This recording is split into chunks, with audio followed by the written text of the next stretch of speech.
TV9 Bharatvarsh से प्रफुल्ल पटेल ने यह भी कहा कि एमवीए की सरकार प्राकृतिक गठबंधन नहीं था। उन्होंने कहा कि 2 लोगों की लड़ाई में एमवीए सरकार बनी थी। साथ ही पटेल ने कहा कि शिवसेना की विचारधारा बीजेपी से ज्यादा रैडिकल है। प्रफुल्ल जी, एक बात बताइए, अब मैं आपसे लेना चाहूंगा क्लैरिटी नंबर्स के ऊपर। आपके साथ अभी कितने नंबर्स हैं, क्या क्या आंकड़े हैं, व्हाट इज द कैलकुलेशन?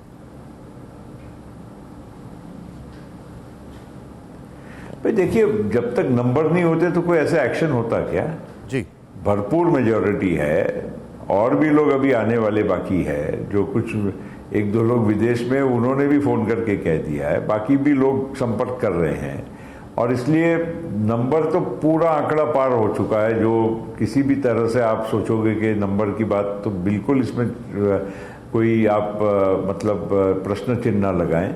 और केवल विधायकों का नंबर नहीं होता है, पार्टी के एक पूरी पार्टी होती है। पार्टी की प्रक्रिया में जो लोग शामिल होते हैं, जो पुराने जो पदाधिकारी, जो हालांकि वो भी, उनकी भी कोई लीगल पोजीशन नहीं बनती है, लेकिन हालांकि चलो एक पार्टी होती है। जयंत पाटिल एडॉक प्रेसिडेंट थे, तो एडॉक जितने भी ऑफिस बेरर्स है पार्टी के, वो सारे लोग कहीं भी किसी भी स्तर पे आप देखोगे तो इस निर्णय के साथ वो शामिल हैं। और विपक्ष पर भी करारा वार किया है। प्रफुल्ल पटेल ने विपक्ष पर हमला बोलते हुए कहा कि विपक्ष की बैठक में कई तरह के मतभेद थे, एक कमरे में बैठने से कुछ नहीं होता। ये प्रफुल्ल पटेल ने कहा, विपक्ष की बैठक में कई मतभेद थे, एक कमरे में बैठने से कुछ नहीं होता, कोई हल नहीं निकलता। प्रधानमंत्री मोदी के नेतृत्व में देश आगे बढ़ रहा है। वो कौन सी ताकत है या वो कौन सी जरूरत है जिसकी वजह से आपका बीजेपी के साथ या एकनाथ शिंदे की जो सरकार है उसके साथ ये अलायंस अब हो गया है? इसकी क्या वजह है, क्या जरूरत है? नहीं, वजह कुछ नहीं है। मैंने आपको कहा ना कि हमारी पार्टी में, और 2 बातें मैं आपको बहुत स्पष्ट बताता हूं, 2 बातें बहुत क्लियर है और मेरे जैसे लोगों के लिए तो बहुत क्लियर है।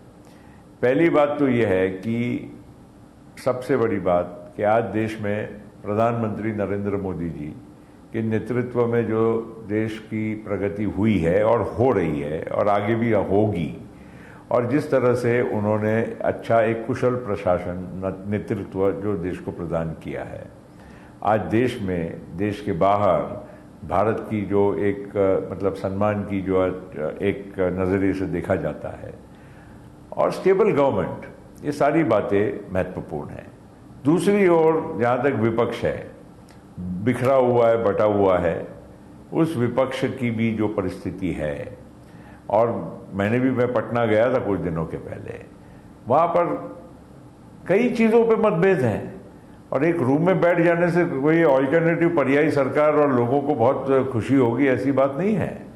लोगों को भी ऐसा लगने वाला है कि भाई देखिए, हम आगे जिसको भी वोट देंगे, ये सरकार में मिलके बना पाएंगे कि नहीं बना पाएंगे, ये एक संग रह पाएंगे कि नहीं रह पाएंगे।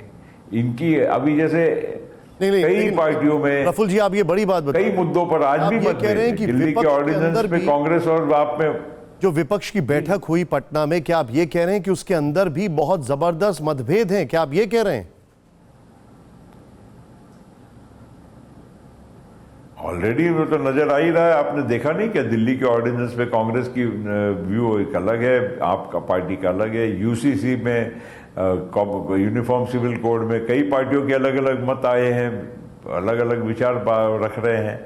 तो ये देखिए, मेरा ये कहना है कि अलग अलग पार्टियों का अलग अलग चीज़ों पे अपना अपना दृष्टिकोण होता है, वो भी ठीक है, उसमें हमें कोई दिक्कत नहीं है। हर राज्य की पार्टी का एक अलग अलग अपना काम करने का तरीका होता है, वो भी अच्छी बात है, फेडरल स्ट्रक्चर है हमारा।